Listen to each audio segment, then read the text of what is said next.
Lors d'une conférence de presse tenue mercredi à Lomé, les responsables de la Dynamique pour la majorité du peuple, DMP, ont vivement critiqué une initiative des députés du parti Union pour la République, UNIR, à l'Assemblée nationale. Ces derniers tentent d'aligner le règlement intérieur de la nouvelle législature sur la nouvelle constitution, en ignorant les dispositions transitoires.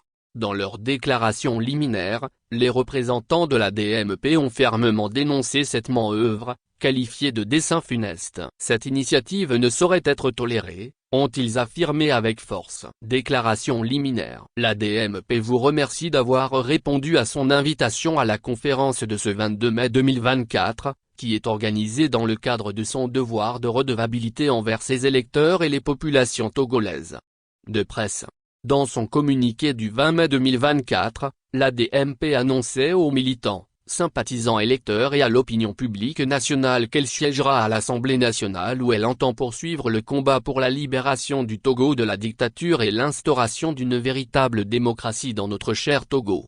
Conformément à cette décision prise à l'unanimité de la conférence des présidents, la tête de liste Golf, Kafui Adjamabo Johnson a participé à la session de droit convoquée le 21 mai 2024 au titre du seul siège rescapé de la vaste mascarade électorale organisée par le régime en place le 29 avril 2024. Après à peine 24 heures de travaux, il nous est apparu nécessaire d'organiser la présente conférence de presse pour informer l'opinion de ce qui se trame par le régime qui tient à transformer envers et contre les Togolais, dépositaires de la souveraineté nationale, le Togo en une monarchie.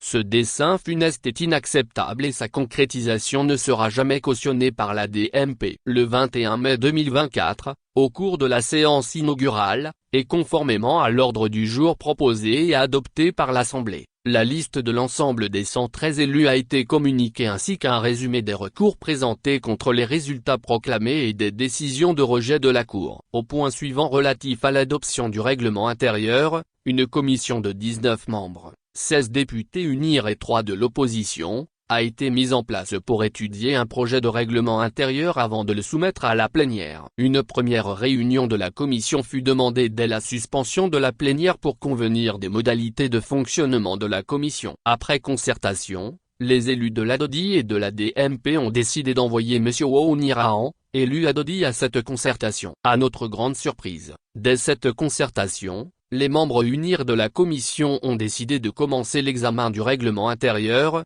malgré l'opposition de député Wounirahan qui a rappelé l'objectif de la concertation. La poursuite de l'examen du règlement intérieur a permis à M. Wounirahan de constater que les membres d'UNIR sont dans la logique de se fonder sur la constitution promulguée le 6 mai 2024 instaurant une 5e république dans notre pays pour définir le contenu de la constitution. M. Wounirahan a sur le champ fait observer que les élus de l'opposition étaient contre l'application de cette constitution étant donné que les élections ont eu lieu et les résultats ont été proclamés sous la Constitution de 1992. Malgré son objection, la commission a poursuivi en examen du règlement intérieur dans la même logique avant de suspendre les travaux pour les reprendre ce 22 mai à 15 h. La position de la DMP sur la question de savoir à quelle constitution arrimer le règlement intérieur de l'Assemblée nationale est très claire et a été exprimée dans la déclaration suivante faite à la séance de ce 22 mai 2024 de la commission règlement intérieur. La DMP est contre la référence à la Constitution promulguée le 6 mai 2024 dans le règlement intérieur de l'Assemblée nationale qui voudrait signifier que les travaux de l'Assemblée nationale se dérouleront dans le cadre de cette Constitution.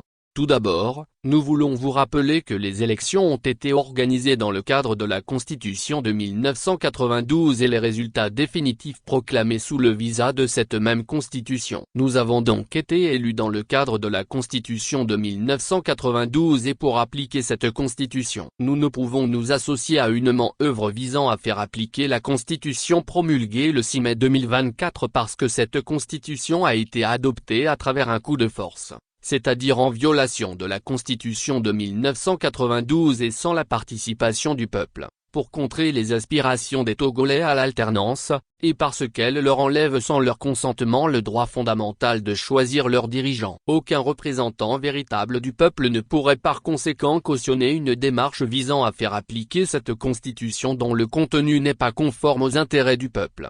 UNIR qui s'est taillé par des moyens juridiquement et moralement répréhensibles, une majorité écrasante à l'Assemblée nationale peut faire ce qu'il veut, puisqu'il en a tout le pouvoir. Mais permettez-moi de vous rappeler que tout est permis, mais tout n'est pas utile. Tout est permis, mais tout n'édifie pas. Il appartient à UNIR de décider s'il veut inscrire une page en or, glorieuse et honorable de l'histoire de ce pays en se ravisant et en faisant le choix de respecter la seule constitution consensuelle que le peuple s'est donnée en l'approuvant à plus de 98%. Il lui appartient de décider au contraire d'exacerber la discorde nationale, d'amplifier les frustrations des Togolais qui ne demandent qu'à vivre libre et à jouir du bien-être auquel a droit tout être humain qui vient au monde, et de mettre ainsi en danger notre devenir collectif. Dans ce cas, UNIR aura choisi de rester dans les poubelles de l'histoire, comme celui par qui les plus grands malheurs sont arrivés au peuple togolais. La DMP quant à elle a fait le choix de rester aux côtés du peuple engagé dans un combat juste et légitime,